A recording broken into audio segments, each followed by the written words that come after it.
శ్రీమాత్రే నమ. జయ గురు దత్తాత్రేయ నమ. ఈ వీడియోలో మనం జాతకులకి గృహయోగం ఎప్పుడు ఏర్పడుతుంది, అసలు వారి యొక్క జన్మ జాతకంలో సొంత గృహయోగం ఉన్నదా లేదా అన్నది ఏ విధంగా తెలుసుకోవాల్సి ఉంటుంది, అలాగే గోచారంలో గ్రహాలు మారినప్పుడు ఏ గ్రహాలు అనుకూలంగా వచ్చినప్పుడు ఏ ఏ రాశుల వారికి సొంత గృహయోగం ఏర్పడుతుంది అన్న విషయాన్ని మనం ఈ వీడియోలో పరిశీలించే ప్రయత్నం చేద్దాం. ముందుగా జాతకుడికి సొంత గృహం యోగం ఉందా లేదా తెలుసుకోవాలంటే చతుర్థ భావంపై మనం దృష్టి పెట్టవలసి ఉంటుంది.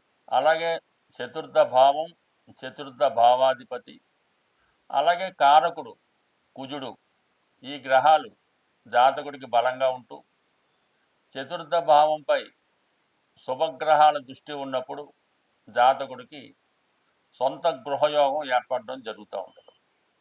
అయితే చతుర్థ భావం కేవలం గృహానికే కాకుండా విద్య, వాహనం, మదరు, జీవితంలో సుఖ సంతోషాలు, ఆనందం, ఇవన్నీ కూడా చతుర్థ భావాన్ని బట్టే పరిశీలిస్తుంది. అయితే కొంతమందికి మంచి విద్య ఉన్నా సరైన గృహం అయితే ఉండదు. కొంతమందికి మంచి గొప్ప ఆస్తులు ఉన్నా కూడా సరైన విద్య లేకపోవడం జరుగుతూ ఉంటుంది. దీన్ని బట్టి జాతకంలో చతుర్థ భావం యొక్క బలంతో పాటు ప్రతి భావానికి ఒక కారక గ్రహం ఉండడం జరుగుతూ ఉంటుంది. ఉదాహరణకి జన్మ జాతకంలో చతుర్థ భావం బలంగా ఉంటూ శుక్రుడు బలంగా ఉంటే జాతకుడికి మంచి వాహన యోగం ఏర్పడుతుంది. అలాగే బుధుడు బలంగా ఉంటే గొప్ప విద్యాయోగం ఏర్పడుతుంది. గురువు బలంగా ఉంటే మంచి పాండిత్యం కలిగి ఉంటాడు. అలాగే కుజుడు బలంగా ఉంటే స్థిరాస్తులు, భూమి, పొలాలు, ఇవన్నీ కూడా కలిసి రావడం జరుగుతూ ఉంటుంది. సో అందువలన ఏంటంటే చతుర్థ భావంలో ఏ గ్రహం ఉన్నది, చతుర్థ భావాన్ని ఏ గ్రహం చూస్తున్నది, చతుర్థ భావాధిపతి ఏ గ్రహంతో కలిసి ఉన్నాడు, ఇవన్నీ పరిశీలించిన తర్వాత జాతకుడికి ఎటువంటి గృహం ఏర్పడుతుంది అన్న విషయాన్ని కూడా మనకి ఈ గ్రహాలను బట్టి తెలియజేయడం జరుగుతూ ఉంటుంది. శని యొక్క ప్రభావం వల్ల జాతకుడికి రాళ్లతో కట్టినటువంటి, అంటే పూర్వకాలం ఈ కోటలు అటువంటి ఉండి కదా, అటువంటి భావన ఉంటుందని. అలాగే ప్రస్తుతం శుక్రుడు యొక్క ప్రభావం ఉంటే చాలా విలాసవంతమైనటువంటి భవనాలు ఉండే అవకాశం ఉంటుంది. గురువు ఉన్నప్పుడు చాలా ఆధ్యాత్మికంగా ఒక మంచి ప్రశాంతమైనటువంటి కుటీరం లాంటి గృహం ఏర్పడడం జరుగుతూ ఉంటుంది.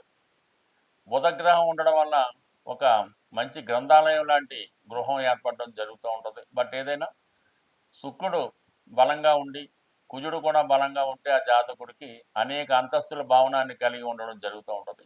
రవి ప్రభావం వల్ల పూరిళ్ళు గడ్డితో నిర్మించిన గృహం అని చెప్తూ ఉండేవారు, కానీ ఇప్పుడు ఇవన్నీ కాలానుగుణంగా మారిపోవడంతో ఏదైనా స్టేటస్ను బట్టి, జాతకంలో ఉన్న గ్రహాలను బట్టి గృహయోగం ఏర్పడడం జరుగుతుంది. బట్ ఏదైనా సొంత గృహం విలాసవంతమైనటువంటి ఫర్నిచర్తో, వివిధ రకాల అలంకరణలతో ఉన్నటువంటి గృహం కావాలంటే శుక్రగ్రహ అనుగ్రహం, అలాగే కుజగ్రహ అనుగ్రహం కూడా కంపల్సరీగా ఉండవలసి ఉంటుంది. అలాగే చతుర్థ భావానికి సంబంధించినటువంటి దశలు కూడా రావాల్సి ఉంటుంది. ఏదైనా దశ వచ్చినప్పుడే ఆ యోగం ఫలిస్తూ ఉంటుంది. అలాగే మనకి చతుర్థ భావంలో ఉన్న గ్రహం కానీ, చతుర్థ భావాన్ని చూస్తున్న గ్రహం కానీ, చతుర్థ భావాధిపతితో కలిసి ఉన్న గ్రహాల యొక్క దశలు వచ్చినప్పుడు ఆ చతుర్థ భావం యాక్టివేట్ అయి జాతకుడికి గోచారరీత్యా గురుగ్రహ అనుగ్రహం వచ్చినప్పుడు, కుజగ్రహ అనుగ్రహం వచ్చినప్పుడు, కొన్ని సందర్భాల్లో శనిగ్రహ అనుగ్రహంతో సొంత గృహం ఏర్పడడం జరుగుతూ ఉంటుంది. కొన్ని సందర్భాల్లో అంతర్దశలు కూడా కొన్ని 3 సంవత్సరాలు, 3.5 సంవత్సరాలు ఉండే సందర్భంలో కూడా ఈ సొంత గృహం ఏర్పడే అవకాశం ఉంది. కొన్ని అంతర్దశల్లో గృహాన్ని అమ్మడం జరుగుతూ ఉంటుంది. కొన్ని అంతర్దశల్లో గృహాన్ని కొనడం జరుగుతూ ఉంటుంది. కొన్ని దశల్లో గృహం మారడం, అలాగే గృహం స్వదేశంలోన, విదేశంలోన, గ్రామంలోన, పట్టణంలో ఉన్నది కూడా జాతకంలో ఉన్నటువంటి గ్రహాల స్థితిని బట్టి ఆధారపడి ఉంటుంది. మనం ఇప్పుడు ఏ ఏ రాశుల వారికి ఎప్పుడు గృహయోగం ఏర్పడుతుంది, ఆ రాశులలో ఏ గ్రహాలు బలంగా ఉన్నప్పుడు ఎటువంటి గృహయోగం ఏర్పడుతున్న విషయాన్ని వివరంగా ప్రతి రాశికి తెలుసుకునే ప్రయత్నం చేద్దాం. శ్రీమాత్రే నమ. జయ గురు దత్తాత్రేయ నమ. మీనరాశి వారికి సొంత గృహయోగం కోసం తెలుసుకునే ప్రయత్నంలో మీనరాశి వారు స్వభావంగా చాలా అదృష్టవంతులై ఉంటారు. వీళ్ళు ఒక చాలా ఆదర్శవంతమైనటువంటి సాంప్రదాయమైనటువంటి బాగా వసతులు కలిగి ఉన్నటువంటి కుటుంబంలో జన్మించడం జరుగుతూ ఉంటుంది. అంటే పుట్టినప్పటికి వాళ్ళకి అన్ని రకాల సదుపాయాలు సౌకర్యాలు ఉండడం జరుగుతూ ఉంటుంది. బాగా ఎడ్యుకేటెడ్ ఫ్యామిలీలో జన్మించడం జరుగుతూ ఉంటుంది. అంటే కారణం మీనరాశికి గురువు అధిపతి, అదే రాశిలో శుక్రుడు ఉచ్చ పొందుతూ ఉంటాడు. ఈ కారణాల వల్ల ఈ రాశి వారికి దైవభక్తి అధికంగా ఉంటుంది. అలాగే మంచి మనస్తత్వాన్ని కలిగి ఉంటారు. అందరూ బాగుండాలి, అందులో మనం ఉండాలి అన్నటువంటి ఆలోచన ఈ రాశి వారి దగ్గర నుంచే రావడం జరిగింది. అయితే వీళ్ళకి చతుర్థ భావం అన్నది మిథున రాశి. ఇది వాయుతత్వ రాశి అవటం వల్ల స్వభావసిద్ధంగా వీళ్ళు ఉన్న ప్రాంతంలో, అంటే తల్లిగారు ఉన్న ప్రాంతంలో కన్నా అదర్ దెన్ బర్త్ ప్లేస్లో, అది బాగా కమర్షియల్గా బాగా ఇంప్రూవ్ అయినటువంటి ప్రాంతంలో వీళ్ళ తొందరగానే సొంత గృహాన్ని ఏర్పరచుకోవడం జరుగుతూ ఉంటుంది. అంటే వీళ్ళకి ఎప్పుడు ఆలోచన చాలా అడ్వాన్స్గా ఉంటాయి. వీళ్ళకి సహజంగా వీళ్ళు ఏలినాటి శనిలో పుట్టడం జరుగుతూ ఉంటుంది. అంటే అలాగని కాదు, 12వ స్థానం వీళ్ళకి శని యొక్క స్థానం అవటం వల్ల, 2వ స్థానం కుజుడి యొక్క స్థానం అవటం వల్ల ఏమైందంటే వీళ్ళకి భూములు స్థిరాస్తులు కలిసి వస్తుంటాయి. శని 12లో ఉండడం వల్ల ఉద్యోగరీత్యా దూర ప్రాంతం వెళ్ళడం అది జరుగుతూ ఉంటుంది అన్నమాట. అంటే ఏదో ఒక మంచి ఇన్వెస్ట్మెంట్ చేస్తే తప్ప వీళ్ళ దగ్గర డబ్బులు ఉండే అవకాశం ఉండదు. ఎంత లక్షల్లో జీతం వచ్చినా నెలాఖరికి మళ్ళీ డిటోగా ఉంటారు, జీరోగా ఉంటారు. కాబట్టి వీళ్ళు ఎంత తొందరగా అసెట్ కొంటే అంత తొందరగా వీళ్ళ యొక్క గృహం ఏర్పడడం జరుగుతూ ఉంటుంది. వీళ్ళ సంపద కూడా చివరికి, అంటే వీళ్ళ యొక్క 40 ఏళ్ళు సర్వీస్ చేసిన తర్వాత ఏం సాధించామని ఆలోచిస్తే వీళ్ళు కొనుక్కున్నటువంటి గృహాలు మాత్రమే ఉంటాయి. 1, 2 ఇల్లులు ఉంటాయి. ఏదైనా స్థలం ఉంటే స్థలం ఉంటుంది. మిగతాదంతా కూడా ఈ పిల్లలు మిగతా వాళ్ళంతా కూడా ఎవరికాళ్ళు వెళ్ళిపోతూ ఉంటారు. కాబట్టి వీళ్ళు స్థిరాస్తులు భూములు మాత్రమే వీళ్ళకి బాగా కలిసి వస్తాయి. అందువలన వీళ్ళు ఒక ప్రాంతంలో ఏదో బెంగళూరులో జాబ్ చేస్తూ ఉంటారు. సరే, ఒక 3-4 సంవత్సరాలకి అక్కడ గృహం ఏర్పాటు చేసుకుంటారు. ఈ గృహం ఏర్పాటై ఆ గృహంలో 1 సంవత్సరం 2 సంవత్సరాలు ఉన్నప్పటికీ ఆటోమేటిక్గా వీళ్ళు ఇంకా ఉన్నత స్థాయి ఏ వాషింగ్టన్నో లేదంటే ఏ డల్లాసో ఏ యూఎస్ఓ వెళ్ళడం జరుగుతూ ఉంటుంది. అక్కడ వెళ్ళిన ఒక 2-3 సంవత్సరాలకి అక్కడ గృహం కొనుక్కోవడం జరుగుతూ ఉంటుంది. మళ్ళీ అక్కడ ఎప్పుడైతే ఇల్లు కొనుక్కున్నారో కొన్నాళ్ళు అందులో ఉండబోతులోకి ఆ అమెరికాలోనే వేరే ఇంకా డెవలప్ అయిన రాష్ట్రంలోకి, లేదంటే పక్కన ఉన్న కెనడాకో లేదంటే యూకేకో మారడం జరుగుతూ ఉంటుంది. అక్కడ 3-4 సంవత్సరాలు పనిచేసి అక్కడ గృహం కొనుక్కోవడం జరుగుతూ ఉంటుంది. ఈ విధంగా ఈ రాశివారు వివిధ ప్రాంతాల్లో వెళ్ళినప్పుడు ఇల్లు కొనుక్కుంటారు. ఇల్లు కొనుక్కున్న కొద్ది రోజులకే వీళ్ళకి ఆ ప్రదేశం నుంచి మారవలసి రావడం జరుగుతూ ఉంటుంది. ఈ కారణం వల్ల వీళ్ళు కామన్గా వీళ్ళు చివరికి ఏమవుతుందంటే వీళ్ళ యొక్క స్థిరాస్తి 100% మిగులుతుంది. వచ్చిన జీతం అంతా కూడా ఈ గృహానికి సంబంధించిన ఇన్స్టాల్మెంట్ కట్టడానికే సరిపోతూ ఉంటుంది. అదృష్టవశాత్తు వీళ్ళకి ఏంటంటే వీళ్ళ బాధ్యత ఎంత పెరిగితే, అంటే వీళ్ళ కమిట్మెంట్ ఉంటుంది కదా, ఎంత పెరిగితే వీళ్ళ ఆదాయం కూడా అంతే పెరిగే అవకాశం ఉన్నది. బట్ ఏదైనా వీళ్ళ యొక్క ఆస్తి జాగ్రత్తగా చూసుకోకపోతే ఇలా లిటిగేషన్లో పడడం కానీ ఎవరైనా కబ్జా చేయడం కానీ జరిగే అవకాశం ఉంది. అయితే కంపల్సరీగా వీళ్ళకి పెద్దవారి ద్వారా ఒక ఆస్తి కూడా రావడం జరుగుతుంది. ఎందుకంటే వీళ్ళకి ధన భాగ్యాధిపతి కుజుడు.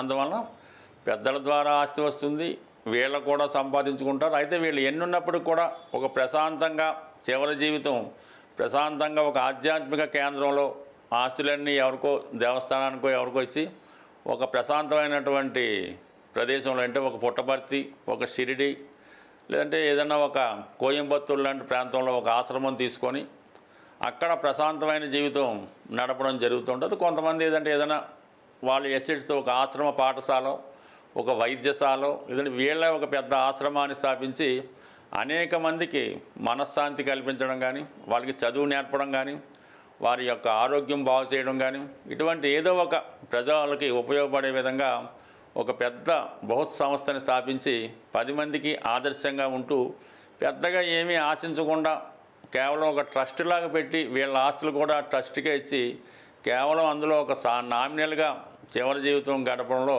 అత్యంత ధన్యులు ఈ యొక్క మీనరాశి వారు. అయితే వీళ్ళ ఆస్తికి ఆశపడితే మాత్రం చికాకులు ఇబ్బందులు తప్పకపోవచ్చు. బట్ ఏదైనా వీళ్ళు కుజగ్రహ అనుగ్రహం కోసం సుబ్రహ్మణ్య స్వామి ఆరాధన చేయడం వల్ల కంపల్సరీగా వీళ్ళ జీవితంలో ఎటువంటి ఇబ్బందులు లేకుండా స్థిరాస్తుల మీద చికాకులు లేకుండా ప్రశాంతంగా ఉండే అవకాశం ఉంటుంది. స్వస్తి. సొంత గృహం ఏర్పడాలంటే మరి పరిహారం అన్నది ప్రతిదానికి కూడా పరిహారం అన్నది మన శాస్త్రాల్లో చెప్పడం జరుగుతుంది. అయితే మన జన్మ జాతకరీత్యా చతుర్థ భావానికి సంబంధించినటువంటి పరిహారం అన్నది జనరల్గా దశ అంతర్దశలో అది పక్కన పెడితే కామన్గా అందరికీ ఉపయోగపడే పరిహారం ఇది కుజుడు సంబంధించింది కాబట్టి భూమి కుజుడు కాబట్టి సుబ్రహ్మణ్య స్వామి అంటే కుజుని యొక్క అధిదేవతగా సుబ్రహ్మణ్య స్వామి క్షేత్రాలు ప్రతి రాష్ట్రంలో ప్రతి జిల్లాలో కూడా సుబ్రహ్మణ్య క్షేత్రాలు ఉండడం జరుగుతుంది. సో అందువలన మంగళవారం కూడా కుజుడికి సంబంధించిన రోజు. అంటే ఏదన్నా మన భూములు సంబంధించిన వ్యవహారాలు సెటిల్ అవ్వాలన్నా, రుణాలు తీరాలన్నా దొరకాలన్నా, అన్నదమ్ములతో విభేదాలు, భార్యాభర్తలతో చికాకులు, ఇవన్నీ కూడా మంగళవారం రోజు ప్రారంభించడం వల్ల కుజుని యొక్క అనుగ్రహం కూడా తోడవుతుంది. సుబ్రహ్మణ్య స్వామి యొక్క సంకల్పం, మన యొక్క సంకల్పం కూడా తొందరగా నెరవేరాలంటే మంగళవారం రోజు మీరు ఒక 6 మంగళవారాలు ఎన్నుకొని మీ ప్రాంతంలో సమీప ప్రాంతంలో ఉన్నటువంటి సుబ్రహ్మణ్య స్వామి క్షేత్రాలు 6 సెలెక్ట్ చేసుకోవడం, ప్రతి మంగళవారం ఒక క్షేత్రాన్ని దర్శించడం, అక్కడ ఉన్నటువంటి సుబ్రహ్మణ్య స్వామి ఉంటారు, అలాగే జంట నాగులు ఇవన్నీ కూడా ఉంటాయి. అక్కడ ఉన్నటువంటి ప్రతి దేవతని ప్రతి దేవుణ్ణి కూడా ఆరాధించి కేవలం బెల్లం పానకంతో చెరుకు రసం, బెల్లం పానకం, తేనె లేదంటే బియ్యం పిండి కలిపిన వాటరు, పసుపు నీళ్ళు అంటే ఇన్నప్పుడు కూడా బెల్లం పానకంతో స్వామికి అభిషేకం చేయడం వల్ల ఆ మంగళవారం రోజు మీరు చాలా నియమంగా ఉండవలసి ఉంటుంది. అలాగే వీలైతే ఆ రోజు గోవుకి ప్రదక్షిణ చేస్తూ గోవుకి కూడా కొంత బెల్లాన్ని తినిపించవలసి ఉంటుంది. ఈ విధంగా 6 సుబ్రహ్మణ్య క్షేత్రాలు దర్శించవలసి ఉంటుంది. అంటే పెద్దవే అక్కర్లేదు, మీకు ప్రాంతంలో ఉన్నవి బాగా ఫేమస్ అయినవి 6 క్షేత్రాలు దర్శించడం వల్ల 6 క్షేత్రాల్లో కూడా విధి విధానంగా పూజ చేయడం వల్ల ఫైనల్గా మీ సమీపంలో ఉన్నటువంటి మోపిదేవి అవ్వచ్చు, ఈ బెక్కవాళ్ళు అవ్వచ్చు, స్కందగిరి అవ్వచ్చు, పళని అవ్వచ్చు, అంటే మీ ప్రాంతంలో ఏదైతే ఫేమస్ ఉంటుందో ఆ సుబ్రహ్మణ్య క్షేత్రంలో మీరు విధి విధానంగా స్వామిని అభిషేకించడమో పూజ చేయడమో అర్చించడం వల్ల మీ యొక్క సంకల్పం తొందరగా నెరవేరే అవకాశం ఉంటుంది. సో ఇవన్నీ వీలు కాని వాళ్ళు మరి ఒక 41 రోజులు మీ యొక్క క్షేమతారలో ప్రారంభించి ప్రతి ఒక్కరోజు నిర్దిష్టమైన సమయంలో హనుమాన్ చాలీసా పారాయణ చేయడం వల్ల కంపల్సరీగా మీకు ఈ 41వ రోజులో నాటికే ఏదో ఒక శుభవార్త మీరు సొంత గృహ సంబంధించిన విషయంలో నెరవేరే అవకాశం ఉంది. అంటే ఏదైనా మనం పని ప్రారంభించేటప్పుడు తారాబలం కూడా ఇంపార్టెంట్గా చూసుకోవాల్సి ఉంటుంది. అది సాధన తార కొన్నింటికి, క్షేమతార కొన్నింటికి, ఈ విధంగా తారాబలాన్ని ఎన్నుకొని మనం ఈ యొక్క ప్రక్రియ ప్రారంభించినప్పుడు కంపల్సరీగా మీ యొక్క సొంత గృహం నెరవేరుతుంది.